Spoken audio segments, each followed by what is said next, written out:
You are listening to This is Oklahoma, hosted by Mike Hearn, telling stories of Oklahomans and those that have made it their home.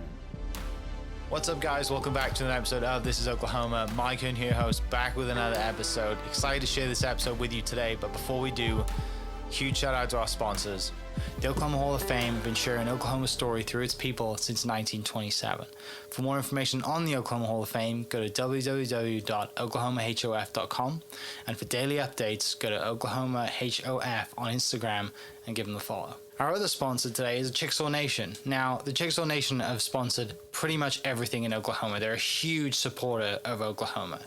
And it's an honor to have their name and their brand supporting this podcast. So a huge shout out to Governor Anatoby for supporting this podcast. It really means a lot. This episode is brought to you by the Doghouse OKC. Recently, I have been in need of some doggy daycare for my two pups, and the Doghouse have come in clutch. The team over there are incredible. They've taken care of my two golden doodles, and so it's been an honor to partner with them on the podcast and share the love. Adding to that is the Doghouse, and so if you're in need of doggy daycare in the day or boarding overnight, they do grooming and other cool things too, but I've had a fantastic experience, and it's an honor and a privilege to share this with you too. So go to thedoghouseokc.com and follow them on Instagram at thedoghouseokc, and hopefully our pups will run into each other. Ladies and gentlemen, it gives me great pleasure to introduce to the podcast Halle McFarlane, who is the 70th drum major of the Pride of Oklahoma. If you're an OU fan, you've seen her strutting her stuff down the field. So excited to dive into your story, excited to give you a chance to tell your story, because a lot of people, 80,000 plus whoever's in the stadium have seen you do your thing and do that famous walk and lead the band. And so I'm excited to dive into your story. Thanks so much for taking some time out of your super busy schedule, doing a degree in electrical engineering and music. There's a lot of things going on. So yeah, thanks so much for joining me. Thank you so much for having me. I'm excited to be here. So let's start way back. Where were you born and raised? I'm born and raised in Edmond, Oklahoma. So I have been in Oklahoma all my life. And so did you go to, does that mean you're a Husky, Edmond North? I went to Deer Creek, so I'm an antler. Okay. And music was just there from a very young age? Yes, my parents put me in piano lessons when I was in about first grade, and that was kind of the first time, started doing music. And in sixth grade, you get to have the option to try band. And I remember getting to go in and test all the instruments, and I really loved percussion. It was just the instrument that spoke to me, and I auditioned and made it into the sixth grade percussion class. And from there went on to continue percussion through middle school and high school and college. Does, when you go in at first grade and your parents put you in piano lessons, do you go kicking and screaming because you want to do a bunch of other things and you see it as a chore, or do you think, I want to do this? It's kind of like learning a language. If you remember, when you first start, you're like, oh, this is so cool. And then you get into the hard part, the learning curve, and you cry at the piano because you don't want to practice. And then once you get past that learning curve, it ends up being really fun because you can start to play your favorite songs. And then when your friends want to hear a song, you could play it for them, and it becomes this really cool thing. So there definitely was a bit of a learning curve, but once you kind of get over that, music becomes really fun. What were your other main hobbies around that time as a kid? That's a really good question. I think a lot of it was playing piano, in all honesty. I did dance when I was really little, so that kind of took most of my time as well. And then when I got into high school, I switched from dance to swim, and I was on the swim team. So clearly rhythm is a thing for you. Dance, swimming, you need to be in a rhythm. Obviously percussion, drums, that's something that you can tap your head and rub your stomach pretty naturally, whereas I cannot do either. Terrible at it. But do you have, so mom and dad put you into piano lessons at a young age. Do you have family members, and are your parents involved in music at that time as well, or are you the only one? It's interesting. I'm kind of the only one, which is kind of special. I love getting to kind of bring that, gift to my family, because my grandma plays a little, I think, but really, I think it was my great grandma who played organ in church, and that was kind of the last big musician in my family. So it's kind of, I don't know, a fun skill to have. It's a little bit. Do you, so looking back, great grandma, does the swimming and the dance, does that come from family? Yes, the swimming definitely does. My parents both were lifeguards in college, and then my mom swam when she was a kid, so it's just a really just nice sport to do. Yeah, yeah. So when you get to when you get to going in at sixth grade, you get to try out for a band. Do you remember that day? What, like how that day went? Yes, oh my goodness. I was super nervous, because you have to do this it was a coordination test where you, like, tapped your hands and stomped your feet to prove that you could, that you just had some kind of coordination so that when you get in there, you're set up for success. And I remember going in there and auditioning and then getting the letter of, like, "Congratulations, you've made it into 6th grade percussion," and it was a whole ordeal trying to decide, do I actually do band? Because this was kind of the first time as a kid you get to pick your own classes, like, oh, do I really want to, pick band instead of art class or instead of computer coding or gym or it was the first time you could pick an elective. And I was so torn. And my mom was like, just give it a shot. If you don't like it after 6th grade, you don't have to do it, in 7th or 8th. And then I loved it. What was it that captured you? Why did you fall in love with it? And what, you know, clearly it works because you're where you are today because of that passion and that love. But what was it that really captured you? I think it was 50% the community around it. Like having a bunch of people making music together was really cool to me because piano had been a very individualistic thing, and getting to, you know, be with a bunch of other people all playing at the same time, playing different instruments that creates one song was really cool. And I wanted to, get more of that. And then also the challenge of it was fun. Learning something new and then working towards the next thing and the next thing, the next thing. Kind of getting to see that progress was really enjoyable. Yeah. Is there a drum major position in high school band, or is that only in college? Yes, there Okay. is. It's a little bit different in high school than it is in college. At my high school, there were 3 drum majors, and your role is kind of more keeping time on the field for these like big shows. But in college, it's less of, one show that you compete all the time and more of, bringing energy and joy to the fans for pregame and halftime and in the stands. Yeah, that's for me. Like I didn't, my high school didn't have a band.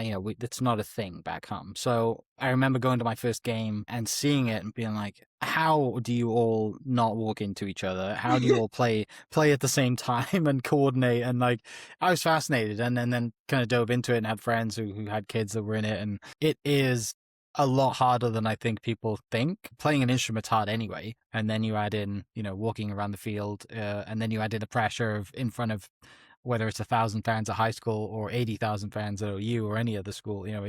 It's a huge deal, and I'm sure there are days that you look up at the stadium, whether it's an 11 a.m. game and it's going to be roasting, or it's 8 o'clock at night and you're like, this can be so cool because I get to breathe a little bit. I'm sure it takes you away, but look, we'll get to all that. I've got so many questions to ask. I'm super pumped to dive into your story. So you fall in love in high school with it. Percussion's your thing. What were those key moments in high school that then lead you into, you know what, I think I could go to school for this? I think there's a couple things. One was when we first started learning, you can hold 4 mallets in your hand actually, instead of just 2. And I remember when we first learned that, I was really intrigued by it. And I was like, I want to do a solo.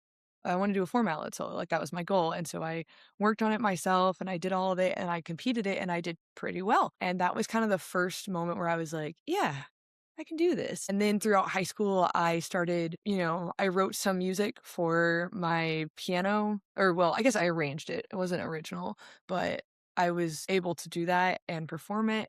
And that was very interesting to me to, I don't know, be able to take a song that you love and write it for your instrument and then be able to share it with people. So How was your high school experience?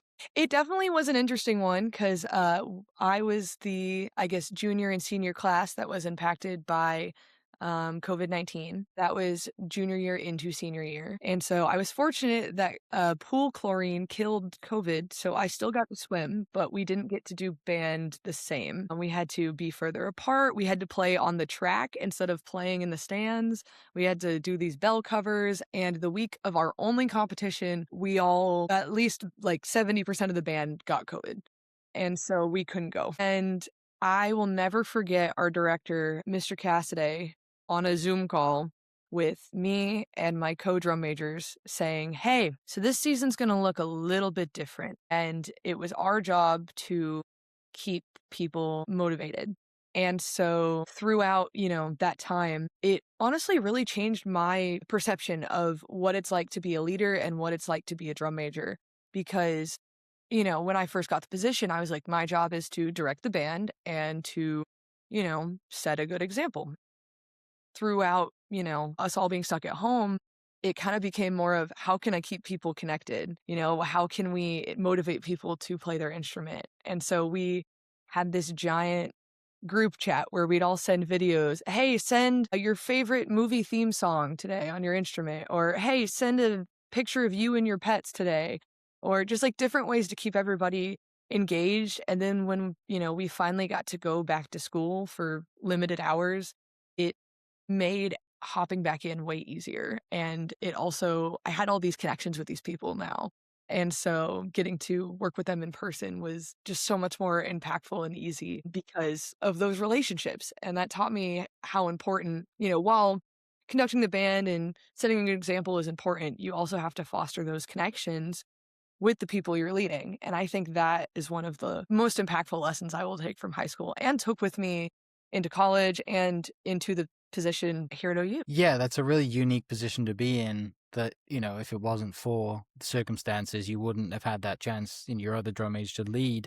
And also, like you said, music's the vehicle that brings you all together, but you get to learn so much more about your teammates or your bandmates, what their pets are like, favorite movies, like, there's so many little intricate details that, yeah, when you do come back together, you're like, I really know this person and I haven't seen them in however many weeks or months, but we have a connection through all of you through this huge group chat that it's a safe space too, right? Like you're all part of this huge team, and that is a really cool experience and something that clearly it's fortunate, under unfortunate circumstances, you get to learn a lot and get a great experience out of it that you then take on to whatever else you get into as a team, as a workforce, whatever that leads to in your future, and gives you the opportunity as a young adult to lead too, right? And come up with creative ways to keep everybody engaged, which in today's world is really hard to do.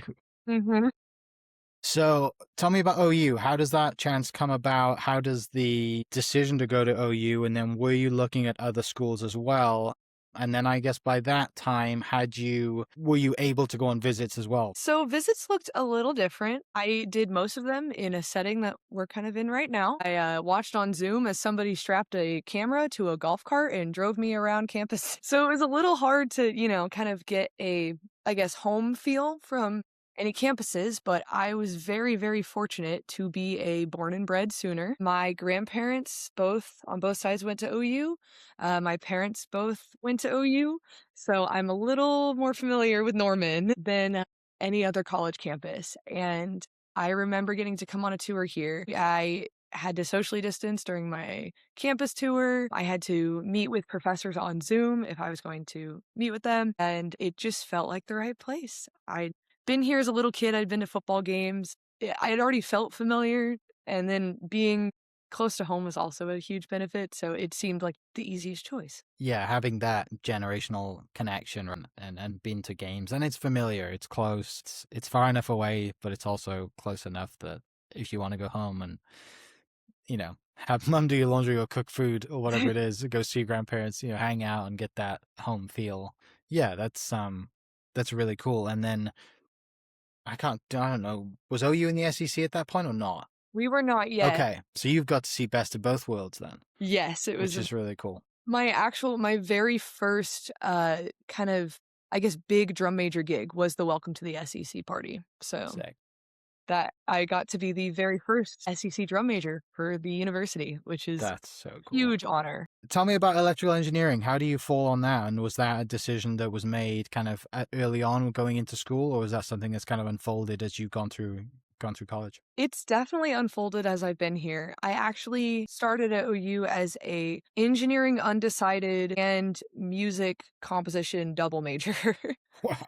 I couldn't really decide what I wanted to do, but in my brain, I wanted to be the next John Williams. I wanted to write music for movies really badly. And I got in here, and you have to do all the, freshman classes, music theory 1, physics 1. I was doing both the engineering curriculum and the music curriculum at the same time, which made things a bit crazy, but that's because I couldn't make up my mind. And then, as the semesters went on, I found electronic music composition, which was really fun. And I realized that I really loved, I guess, kind of more of the science behind music, getting to deal with all the electronic instruments, microphones, keyboards was so cool to me. I just thought that it was the coolest thing ever. And I talked to my advisors and we settled on electrical engineering. So currently about to graduate in electrical engineering with a minor in music composition. So When I think of electrical music, I immediately think of,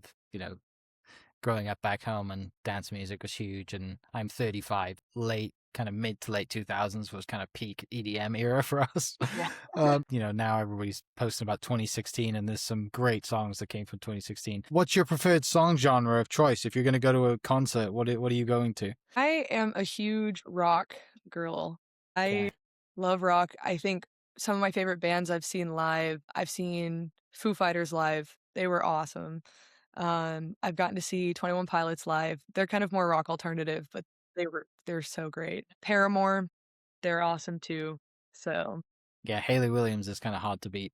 oh my god, I she's haven't seen it live, but I have listened to some Paramore in my day. 21 Pilots, I saw them at ACL years and years ago. wow. Foo Fighters also at ACL. I saw Foo Fighters at ACL. We might have been in the same concert.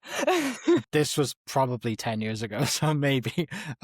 It was the one where Dave Grohl had broke his leg and came out on a giant, like, royal looking chair.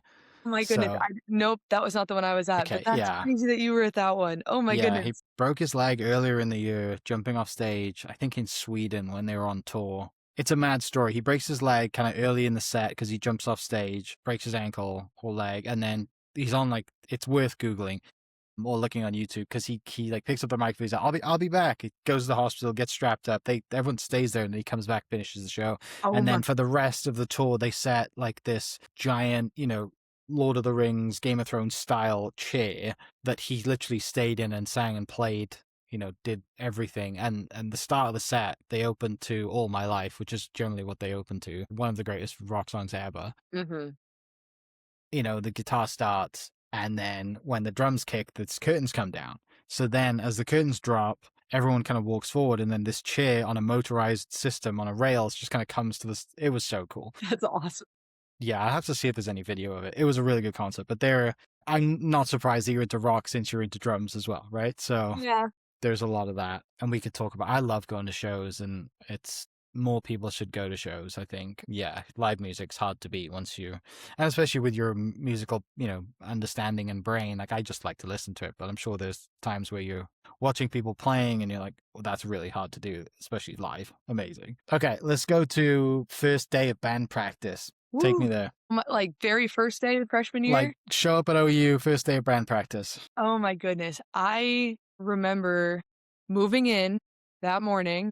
We got there super early to beat the traffic, and I was one of the first people in the dorms. It was crazy. And I had nothing else to do. I didn't really know anybody yet. And I got an email that was like, hey, if you're already moved in and you want to come help unload the trailer, we're just going to do like an equipment check. And so I show up, and it's all of these tall people. I just remember them being taller than me. And it's like the leadership team. So it's like, they all know what they're doing, and they're all friends, and they've done this before. And I'm like, hi, I'm Halle. I'm a freshman. I just got here. What's your name? And I remember helping them unload the trailer and getting to see the mallet station. That was actually the first thing I ever played, which might even, lead into why I went into music electronics. But it is I guess a kind of keyboard that you could play mallets on. It was a really new thing. Pearl had come up with it, and it was you could put any sound on it.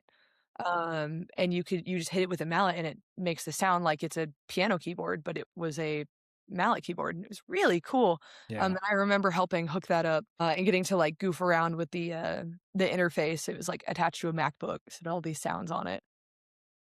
Is that because traditionally, like that sort of instrument was usually metal keys with a, what would that have been called before? It was usually a synthesizer, but I Okay, guess okay. they wanted to just try something new, Yeah. and I was down. I was, super excited to try it out, and it ended up being really fun. I think my favorite thing we ever played on it was we got to do a Billy Joel show at OU Texas and at the bowl game, and we did Pressure, and that opening synth, I got to find a sound that sounded just like that, and it was so fun getting to play that super iconic lick. So first day, you're helping unload this giant truck and doing equipment check, and there's just boxes and equipment everywhere. Mhm. Was it 1,000 degrees outside as well? Funny enough, I don't remember the heat. I am a warm-bodied person, so the winter is not my friend, which I guess helps when I have to wear, long sleeve polyester in the 100 degrees. So, but I just remember meeting the leadership team, meeting front ensemble captain Chase, getting to know all of them. I think we went and got ice cream that night with some of the other freshmen and our tenor section leaders. So it was just kind of I don't know, like, oh my goodness, I'm here at college and I have new friends. This is awesome because I was so nervous, like, who am I going to meet? It's kind of a fresh start and getting to immediately show up day one and have people that have the same interest as you, have the same love for the university as you, and are just as excited to meet you as you are them. It was awesome. Did anybody from Deer Creek Band that your bandmates come to OU as well, or no? There were a few, not nearly as many as I thought, but I had a friend who played tuba, Daniel. He came with. There were a few of us. I think most of them have graduated now. I'm the old fifth year that's still here. So, but we had a couple mellophone players come with. Um, but Yeah. yeah, overall, not a ton. So you get there first semester, you kind of find your way into sort of what instrument you want to do the instrument you're kind of wanting to play or end up playing. Do they throw you right into the mix then? Are you as far as like the band is so big, but also like you're on the field as immediately? Like how does that work? Is it like do you have to I mean total novice here, and I hope that people listening are as well. How does the auditions work? How do you end up getting picked to go on the field? Like, yeah, what's that like? So auditions are completely virtual, which is really nice. So, we don't have to travel to Norman just to audition. You just send in a video. And what is really cool about the Pride is it is a 100% equal opportunity institution. So if, you're a senior, you have to do the same audition as the freshman. If you're section leader last year, you still have to do the same audition as everybody else. It doesn't matter what position you held previously. Even when I went for drum major the second time, I still had to do the drum major audition again. I didn't just automatically get it. And so what's interesting about that is usually our band has a ton of freshmen because these kids have been practicing for high school, all state, and, big high school stuff, and they don't know who they're up against. So they practice really hard. Whereas, sometimes I've seen this happen to some of my friends before, the juniors or the seniors, they are like, I got it, I'm fine, I've done this before. And then they slack off and then they get beat. And we want the best 340 musicians out there, playing to support the team. And that's how it's got to be. So you knew before you got on campus that you were going to be playing then? Yes, you That's really find out nice. in the summer. Yeah. That's really nice because then that takes that out of the way, doesn't it? It takes the pressure off. Like, okay, I know I have a position. I can focus on that. And then first game is like really quick. Oh my goodness, the turnaround was crazy, especially my first year, because if you remember back in 2021, a hurricane hit Tulane and they couldn't host us. So we had to host them, which means we had to have the pregame show ready a week before we thought we were going to. And if you go back and watch the video, we are all in t-shirt and shorts because we didn't even have time to get uniforms fit yet. It was crazy. How was that? You mentioned kind of OU Texas, and then I think another game you mentioned too. How was that experience going in? Yeah, let's talk about OU Texas. What's it like going down there? What's it like going down there? Technically going into enemy territory. You know, busting you guys down there, taking everything down there. What's that experience like? And yeah, as a someone who's attached to the athletics department heading down there, you know, it's not just as a fan, you are part of the show. So I'd love to hear all about that experience. Yeah, OU Texas is one of the most special games that we get to do and share with Texas. I think it is such a special tradition to get to do and to invite both full bands there. Usually that only happens at bowl games. Is usually even at a home game, the away team will only bring a pep band. So getting both full bands there and completely splitting the stadium down the middle is just it's one of the most unique fan environments in college football. And I think it is a logistical wonder that the Pride of Oklahoma gets all 340 musicians down there, clothed, instrument, hoteled, fed in the spot where they need to be, ready to do their job. It is one of the most impressive undertakings. And I mean, that is kudos to our amazing staff and logistics team that make all that happen. We could not do what we do without all of them. And I will say that again and again, that they make us look so good. um, but getting down there, I think just getting to be in the stadium is really cool. And we get the very unique perspective of being on the field and getting to hear both sides of the fans. Because when I was in freshman year, I was in the front ensemble. So I technically didn't march. I was just on the front sideline. But then sophomore year, I wanted to march so badly. So I learned how to play the cymbals and I got on cymbal line, and getting to start in the Texas end zone and march across the 50 and go from boos to cheers during, the pregame sequence is one of the coolest, I will never forget it. Especially even, as drum major, getting to go from the boos to the cheers backwards was even crazier.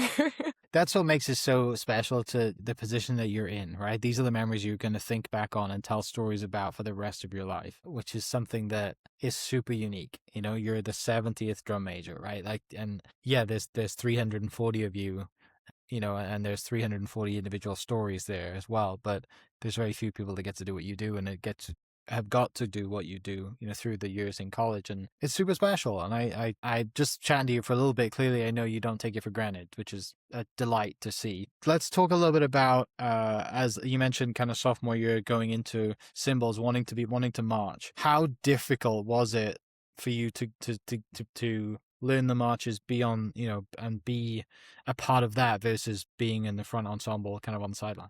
It was really difficult. I had been in front ensemble all through high school. I was drum major for 1 year in high school, but you still are just standing still at the front. You're not marching. And so having to learn, stepping off with your left foot first and just being able to play and move your feet and, taking the right size step was just a huge adjustment. And I don't think I could have done it without my friends helping me out. I mean, I constantly was like, hey, can you watch this video? Hey, can you watch my marching? Can you meet me on the field and teach me how to do this? I think one of the big ways that I learned marching was actually through the drum major audition process, because freshman year I was, I guess, ambitious, and I said, hey, I'm going to audition for drum major, even though I'm a freshman and I haven't marched on the field technically. I'm still a part of the band and I'm going to go for it. And so I did audition freshman year, and part of the audition was demonstrating your teaching skills via teaching marching technique. And so through learning how to teach somebody, I learned how to march, which was a really cool experience. As people have said, is the best way to learn is to teach somebody, right? Mm-hmm. How was that second year then compared to the first year? You're marching around, you're on the field more. What were those experiences like? Honestly, I think my favorite thing was getting to finally be a part of that OU on the field. The Jets fly over during the, end of the national anthem, and there's 4 taps from the center snare, and then it's go time. It's make the OU time. And I mean, it is the coolest thing ever to watch the OU get made. I guess some little insider on the OU It is made up of squads of 4, and each group of 4 has their own set of instructions that they follow so that they won't run into anybody else, and they'll end up where they need to be. And so if you go back and you watch the video of the OU being made, in every single pregame, you could watch a different group of 4 every go, and it will look different. One group moves forward and then backwards and then turns again, and then another group goes, forward and then turns, and then it's magical. It really is magical. And getting to be a part of one of those squads was a really, really special experience sophomore year that got me really addicted to being on the field, because I auditioned for cymbals again for junior year. So It seems like a giant game of Tetris in real time with playing instruments in front of a giant crowd, and everybody can see if somebody does something wrong. Yeah, that's it's a lot of pressure.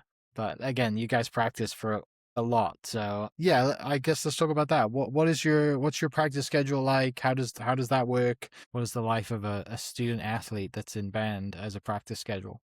we rehearse a lot, but honestly, for the amount of product that we put out, it doesn't seem like that much. We rehearse Mondays, Wednesdays, Thursdays, and Fridays for 2 hours in the evening. It is 4:30 to 6:30. If you ever want to come out and watch a rehearsal, they're actually open to the public. So we have lots of Norman community come out and watch us play the same song over and over again. So we always love seeing people at rehearsal. But I know Tuesdays are our sectional days. So the drumline and the color guard have sectionals that day to work on. They have just a little bit of extra stuff that they've got to work on. The drumline usually has a lot of extra beats that they have to do because of, parades, stand cadences, even pregame stuff has just a little bit of extra drumline things that the rest of the band doesn't play with. And then color guard, they've got to, learn all of their choreography and figure out where they're going to be on the field. And so that just takes an extra rehearsal. Yeah. Do you travel? You mentioned kind of the band kind of travels pretty light. Obviously, you don't take, to OU, Texas, you do, but other games. What does that look like as far as a travel schedule? And then have you always traveled, or is that something that's come later as you've progressed into the band? It kind of varies person to person. We have a rule that your freshman year, your job is to be a student and to survive freshman year and to pass your classes. So freshmen do not travel with us to the away games unless there's a really special circumstance like OU Texas, or if we're in super dire need for an away game. But typically is only upperclassmen that get to travel to those special away games. When we were in the Big 12, we only went to the ones that were pretty close. So Kansas, OSU, Texas Tech, we've been to, Nebraska, kind of just, neighboring states, give or take. And then now that we've been into the SEC, we've actually gotten to go to almost all of the away games, which has been a huge adjustment. But we kind of just take a few of each instrument based on audition score, based on seniority, based on if their service, if they've helped out with a lot of pep gigs and things. We usually try to give those musicians, I guess, reward them for their service and Yeah. let them on the trips as well. So it kind of varies. I've gotten to go to, while I was on Cymbaline, I got to go to University of Kansas. That was a fun trip. It was pouring rain and we got rain delayed, but it was really fun. I've gotten to go to Texas Tech. I got hit with a tortilla. It was fun. I'm trying to think where else. I got to go to the last Bedlam. It didn't turn out. I think we actually took the full band to Bedlam because we got to do a joint halftime with their band. And that was really, really special for the last one. So I've had some fun trips. It's been really fun. And then, of course, the past 2 years, I've been to a lot of stadiums Mm-hmm. as drum major. Yeah. Back to the tortilla. Not that specifically, but that sort of scenario. How is it going into an away stadium as the enemy? Worst stadium you've been to, some of the best. What's it been like going to away stadiums? It's crazy. I mean, there's a whole different perspective from, just being in the band to being drum major. But no matter what, you do feel a little terrified. Like, what is somebody going to say to me? What is, like, where are we? We fortunately have an awesome security staff that keeps us safe, that are with us, that, we've had fans jump into the parade before and try and grab things. We've had people try to steal our hats before. I mean, it just happens, but we've got security that keeps us safe. If anything, I don't know, especially as drum major, I run a little bit on spite. So when they're all, yelling Roll Tide at us, it makes me want to play Boomer Sooner even louder. Um, but overall, I think it's a really just cool experience to get to bring Boomer Sooner to these places, especially, with the SEC. We were kind of the first impression, of the Pride of Oklahoma to these stadiums. I don't think we'd ever played at Auburn before, or played at Saban Field before, or played at Tennessee before. And so getting to, bring a little slice of Norman, a little slice of, the Gaylord Family Memorial Stadium to those stadiums, and to also help motivate our team, give them, a taste of home, was really, really special. And I'm very, blessed that we got to do that. And I hope that in the future they continue to keep taking the band to those away stadiums, especially, next year as they get to travel to Michigan. I'm really excited to get to hear Boomer Sooner up there. So I hope that the band continues to travel, because I think it brings such a unique, I don't know, element to the games. And I personally think it helps our team. Maybe I'm crazy, but I really think that, it's a nice motivator when you're hearing Rocky Top over and over again. So Let's dive into being drum major. You said you auditioned as a freshman. Did you continue to audition every year until you got it? And then what was it like the day you got it? Oh my goodness. So yeah, it was crazy. I auditioned every single year. Freshman year, I just sent in a video audition and said, you know what, we'll learn no matter what. And I got selected as one of 6 finalists to go to the, I guess, semifinals, where I got to conduct the leadership team. And it was awesome. I got to get on a ladder for the first time. I got to call out tunes, conduct, kind of get a, dip my toe into it. And I didn't make it past that round. The leadership votes on the top 3 out of those 6 to go to finals. I unfortunately didn't make it to finals, but I wasn't expecting to. I was just super grateful to get the opportunity, just my first go. And sophomore year, I will admit, I had a bit of, confidence going in, a bit too much. And I just recorded my video and sent it in. I didn't really ask for much feedback. I didn't really, nitpick it. I was like, oh, I made it last year. This will be a breeze. And I didn't even make it to semifinals. I cried, but it was the best thing to ever happen to me, because junior year, I went in with a 110% different mindset. I started practicing months before.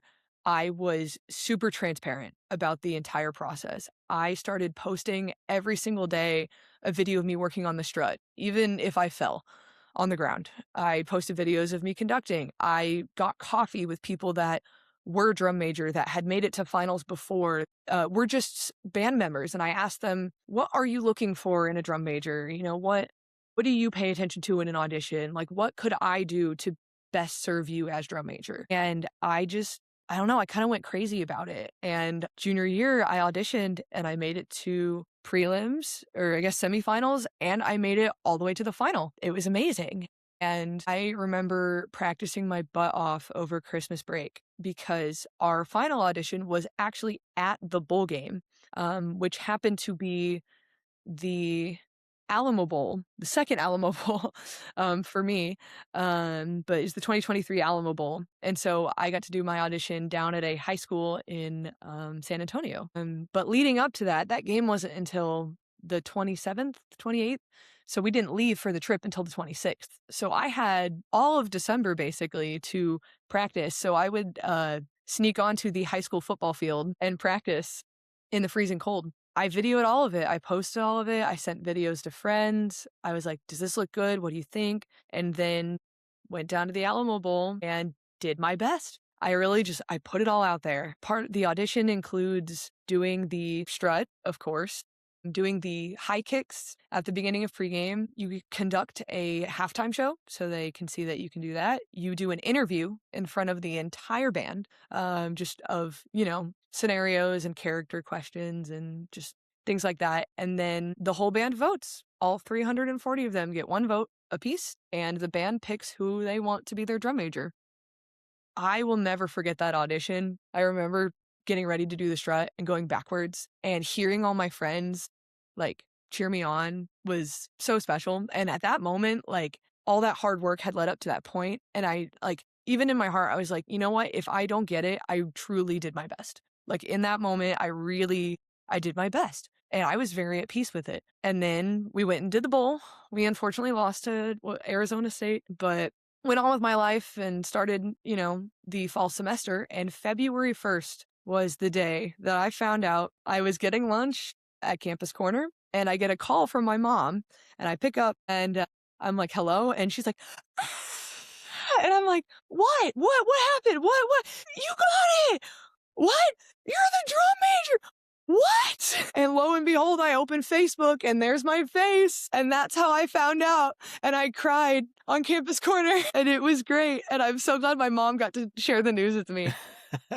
It was crazy. That's so awesome.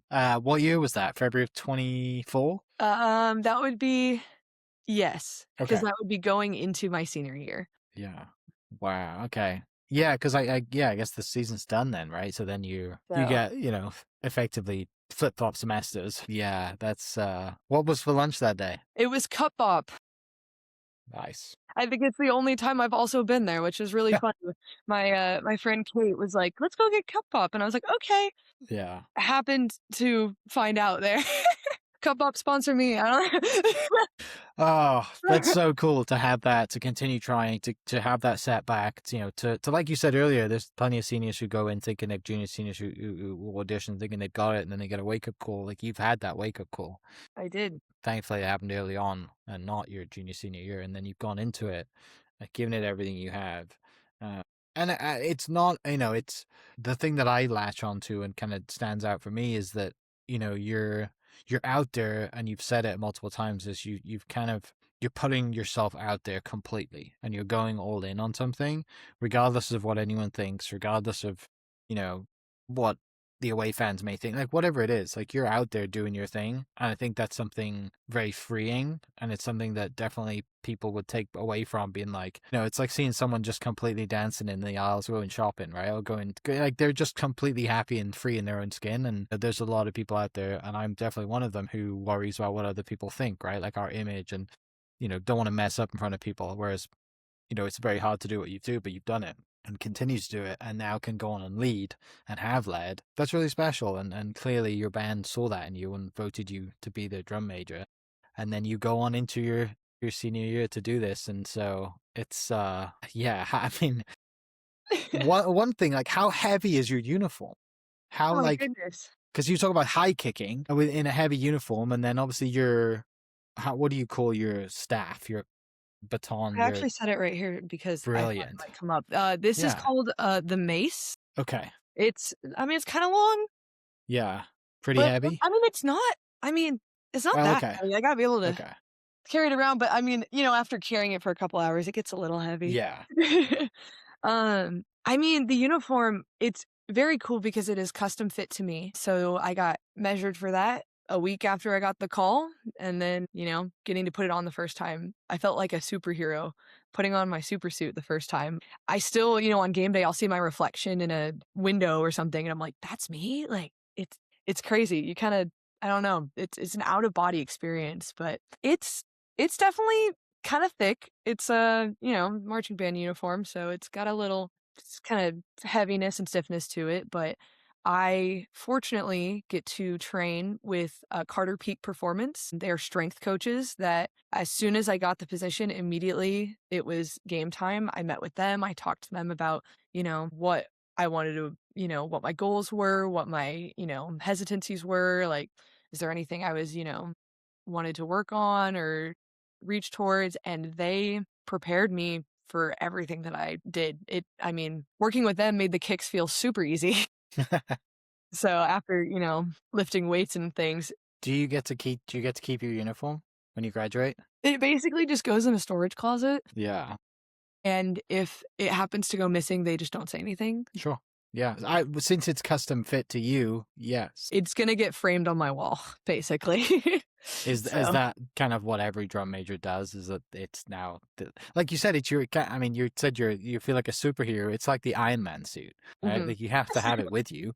And the other thing too that stood up to me, it's like you're this figure for you're this figure for the little girl that you were going to games, right? And I'm sure there's been multiple occasions where kids are coming up to you and you're like, "Oh my gosh, I love you. Like everything's great." And you're like, I was you." Like, that's a super super cool position to be in. Well, I actually have a really crazy story that kind of really fills the I was you moment. At OU Texas in 2017, I was in high school. It was my very first OU Texas game ever. And I loved the band and I dragged my parents all the way across the Texas State Fair to go see the band. And I remember showing up and seeing Julie Seiberts, who is the very first female drum major of the Pride of Oklahoma. She was just standing there, and my dad was like, "Go talk to her." And I was like, "No, no." And he just shoved me over there, and I was just like, "Hi." And she was so sweet and took time to talk to me,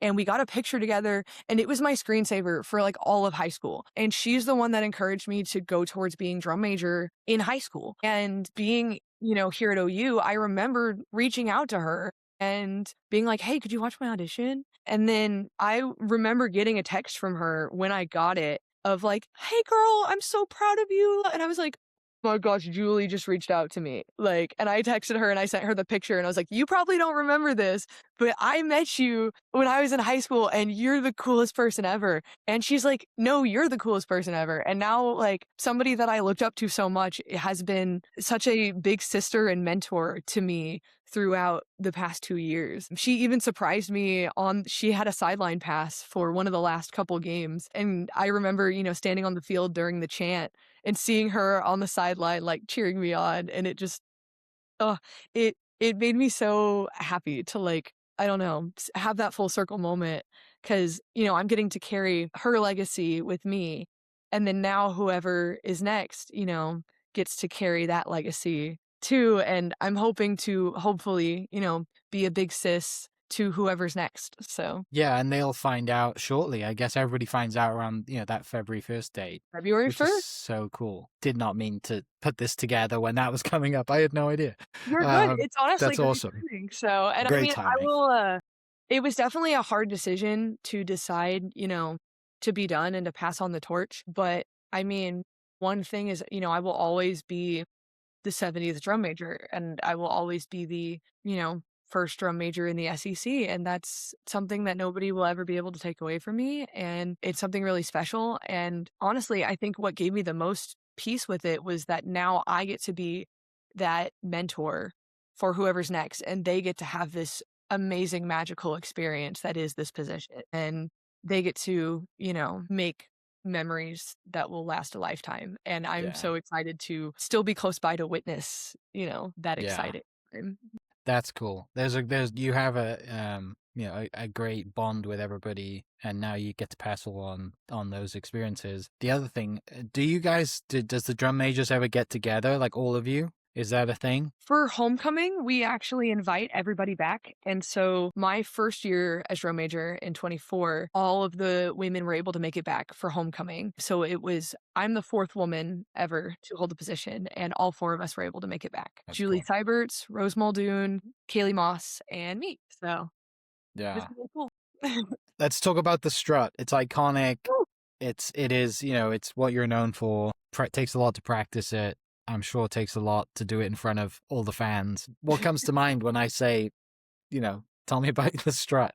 Woo! I mean, it is the most iconic thing. It is, the build up to it is something that, like, words can't even describe. Just the bump, bump, bump, bump, bump, bump, bump, bump, bump, bump, bump, bump. Like when the band starts rolling and you're running through the band, and then it's so cool. And seeing the stadium, you're hearing everybody, and then you go back and like you kind of, because of there's like a kind of a bill on the hat. You can't really, all you can see is the sky and the bill of your hat. And you just go.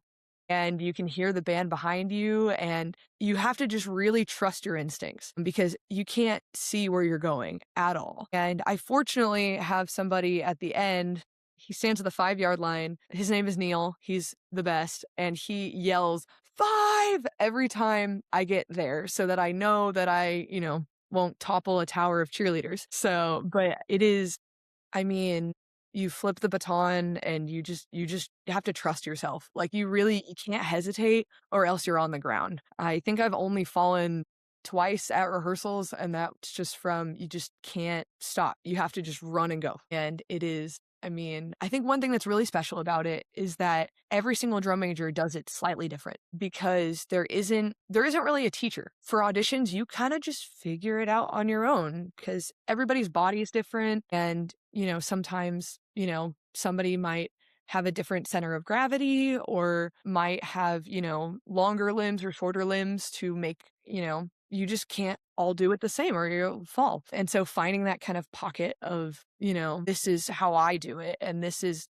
how I hit the pose and make it look good and make it look smooth. It took a lot of practice and a lot of videos, a lot of me looking really, really silly on Pride Field. But overall, I think I found, my look and my feel, and then it just kind of becomes autopilot. I mean, the more and more you practice it, I feel like getting to do it a second year, I got to go out there and think a lot less about squeeze your core, make sure your arms are straight, make sure your knees are bent, make sure you're, like everything. And I could just, think about like, wow, this is so cool. We haven't dove into like the official kind of game day schedule yet. I have it in my notes and I know there's probably changes regardless of time of kickoff. So let's go for a night game. If kickoff's in the evening, what is your day like and how, what have you got to do leading into doing everything that you do and then onto the field and after? Game days are crazy. And looking at, the schedule like on paper, you think, how am I going to do that? And then it just kind of happens. We start about 12 hours before kickoff usually, or maybe closer to 10.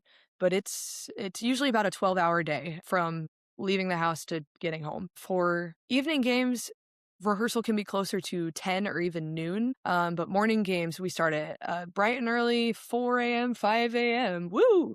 You haven't heard Boomer Sooner until you've heard it at 5 a.m. It's a great experience. But we have a rehearsal. It's usually 2 hours to run through, kind of warm everybody up. Like, hey, we're going to play our instrument. Let's get our bodies warm, do some stretches, do some, jumping jacks, run through the pregame show, make sure it looks good, make sure if anybody's sick, do we need to fill in any holes to make sure that the OU looks like the OU, run through halftime, make sure all the formations look good, everything's, from our week of rehearsal, make sure, because we do a different show every single week. So making sure that everything is all locked in for those games. And then after that rehearsal, we walk from the Everest Training Center all the way to Catlett, the School of Music, where we get breakfast or lunch, depending on the game. So I guess evening game, it would give us lunch, which thank you so much to all of the people that donate to us and to the alumni that donate to us. We would not be fed without everybody being so generous. But we get things like Chick-fil-A. We've gotten, what else? I'm trying to think. We've gotten Midway Deli. We've gotten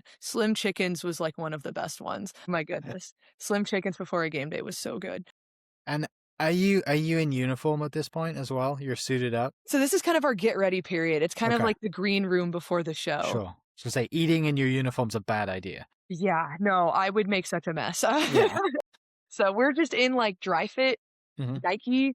We're actually super fortunate to be a part of OU's athletic Nike sponsorship. So our tennis shoes that we march in are Nike, our our shorts, shirt, everything that we wear under our uniforms, even our like ball caps that we wear are Nike, which is awesome because those are definitely built for the heat. So, but we're all just kind of in our dry fits, eating, fixing our makeup, doing our hair, maybe watching football if there's another game on. So it's like the downtime, the calm before the storm, And so after we get all suited up and, it kind of feels like a green room, it's kind of like, all right, I'm about to step outside, I'm about to go do this show.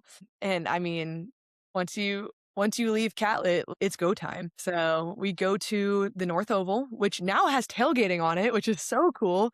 I guess before Drumline would actually leave early and go play at Campus Corner. And that was always a blast. That is the one thing that I do miss being drum major is getting to play drums on Campus Corner. Cause it's just, there's so many people there and you get to march down the center and just drum and everybody's, crowded around and like hyping us up. And it was always so much fun. But then when I switched to drum major, I just get to meet on the North Oval.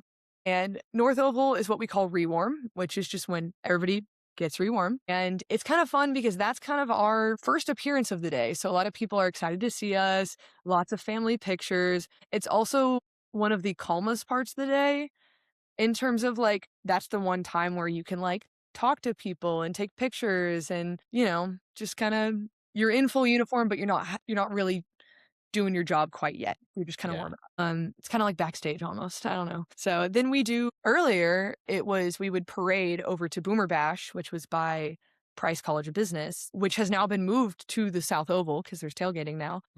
So now we do Boomer Bash there and then parade. But Boomer Bash is super fun. It's for all the alumni. We play a bunch of tunes. We get these super cool buttons that say beat whoever we're playing against. It's always super fun. There's usually tons of people. Then we parade. The parade is one of my favorite parts because it's just, so many people gather around and I get to I always try to high five little kids and that's always fun. And I get to dance around with Sammy, who is our twirler. I love her. She's kind of my, my duet partner for most of the things I get to do because I'm the only drum major, which leaves me kind of individualistic. And she's the only twirler, which leaves her kind of solo as well. And so it's kind of nice to have someone else who also is kind of in a soloist position to lean on and, goof around with and, just spend time with since you don't really have a section of people you're performing with. So, but getting to do the parade with her is always fun. We enjoy it. So, and then we do Heisman Row, which is probably the coolest place to ever do a concert. They block off the cobblestone road. And so we get to line up, fill that whole space. And then, on the ladder, I look up and there's the stadium right in front of me, which is so cool. It's one of the coolest spots ever. And tons of people are heading into the stadium. So it's super crowded and it's always just a ton of energy. So, and then with that, we get the, OUPD to escort us into the stadium and we go down the tunnels and get set for pregame. It's immediately straight into it. And that is my one time to set everything down, take a potty break if I need it. That's it. Get some water, maybe have a snack real quick and then get in the tunnel and go out for pregame. And with the drum line, I've always started on the field. And even as drum major, I've started on the field. One thing that one of my friends wore a GoPro and I got to finally see it, but all 300 of them pile into these two tunnels. And I've never been back there because I've always started on the field, but the energy in there is crazy. They're all jumping up and down like they're about to run out faster than the football team. It's crazy. And they're, counting down and they hear the drums start to cadence and they all get super excited. And, I get to blow the whistle to start everything now as drum major. It's just, here, I'm going to slow down a little bit. But Mr. Britt, our director, he stands there and he's all serious and watching the clock. And then he gets some kind of I don't know how he knows. He just knows when. And he turns around and he goes, "Let's go." And he points right at me. And it is, it's chills. And I just take a deep breath and I blow that whistle as hard as I can so that the drums can hear it. And then they do, the tap off and I just point. And it is chills, getting to point.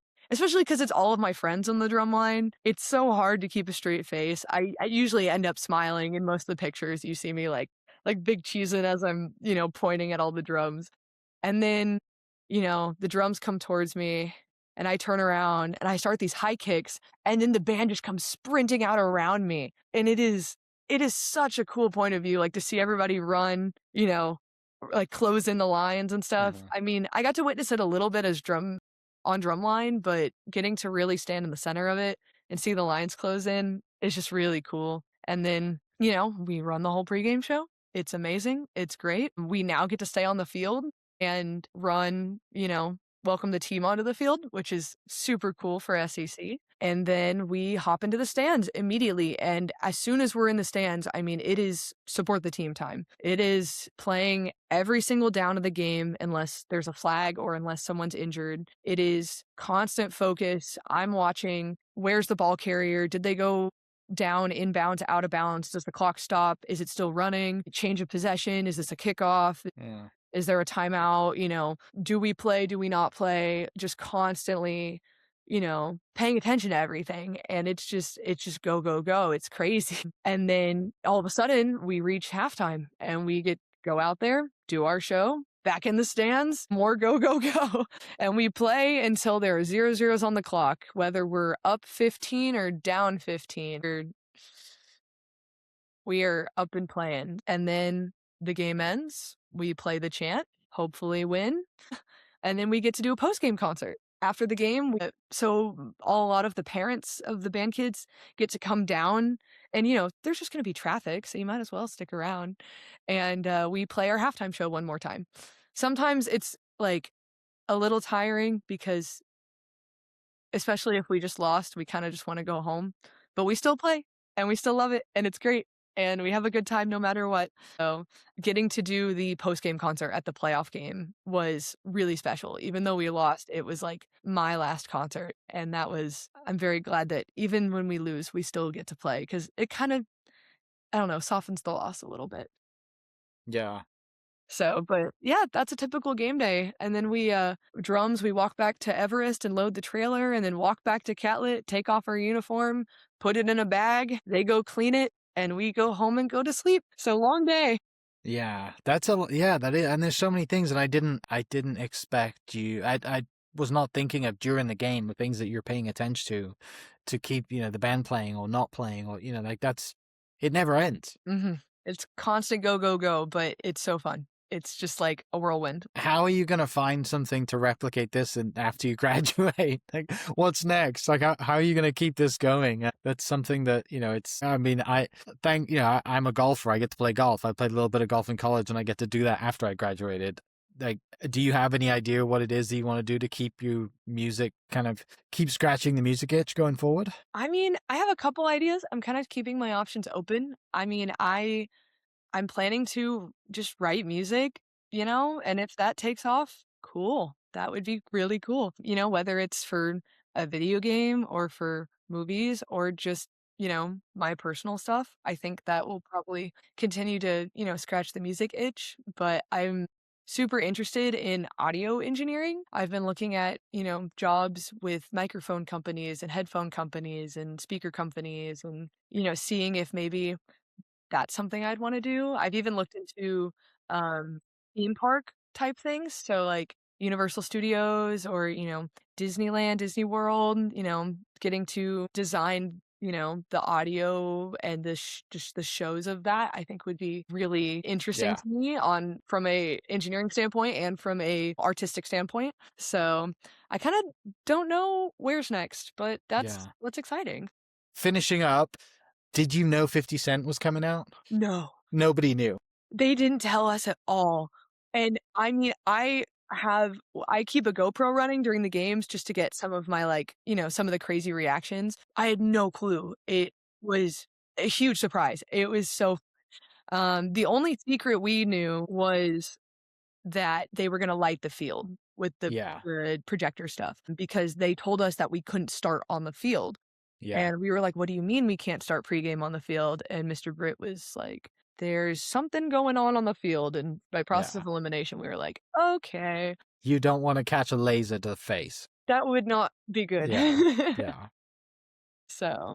You said GoPro, so you've got some footage. You filmed some things. Yes, I have filmed a lot of, I guess, just my time as drum major. I got a GoPro for Christmas when I got the position.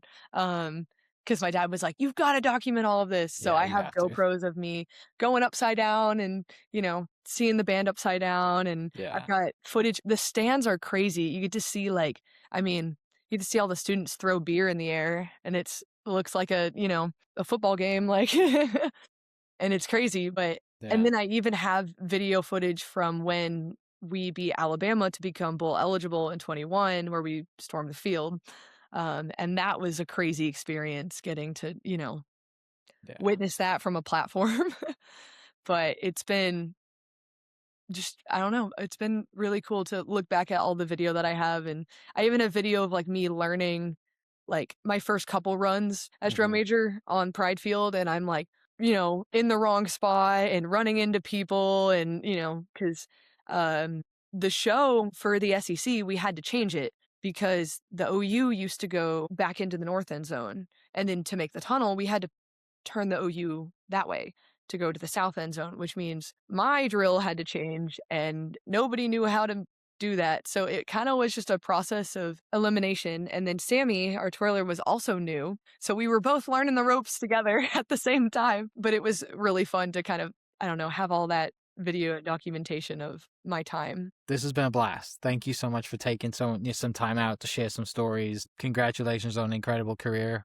Thank Good you. luck graduating this year with your career in electrical engineering and music, and trying to become John Williams is the goal, to write music for as many things as you can write. For people listening, where can they find you? Where can they follow you? What's your Instagram account?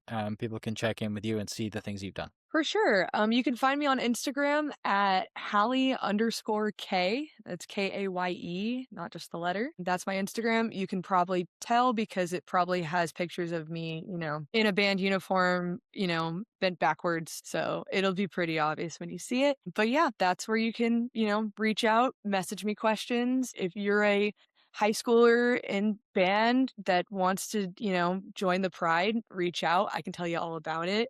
It's one of the, it's the highlight of my college career, hands down. So, and to anybody that, wants to be in band or even just wants to do something, go for it. Go for it. Awesome. What a great way to end. For people listening, I'll post Halle's Instagram in the description down below, and we'll catch you next episode. Cheers. Awesome. Thank you. Hope you guys enjoyed that great episode. Thank you so much for listening. As always, huge shout out to our sponsors, the Oklahoma Hall of Fame, sharing Oklahoma story through its people since 1927. For more information on the Oklahoma Hall of Fame, go to www.oklahomahof.com and follow them on Instagram for daily updates at OklahomaHOF. Our other sponsor, the Chickasaw Nation, amazing sponsor. They do amazing things for the state, and they're always sponsoring something in Oklahoma. They're a huge supporter of Oklahoma, and without their support, we wouldn't be able to do what we do. This episode is brought to you by the Doghouse OKC. Recently, I have been in need of some doggy daycare for my 2 pups, and the Doghouse have come in clutch. The team over there are incredible. They've taken care of my 2 golden doodles, and so it's been an honor to partner with them on the podcast and share the love. And adding to that is the Doghouse. And so if you're in need of doggy daycare in the day or boarding overnight, they do grooming and other cool things too, but I've had a fantastic experience, and it's an honor and a privilege to share this with you too. So go to thedogHouseOKC.com and follow them on Instagram at thedogHouseOKC, and hopefully our pups will run into each other. Thank you for listening. We are inspired by those around us and hope that you are too.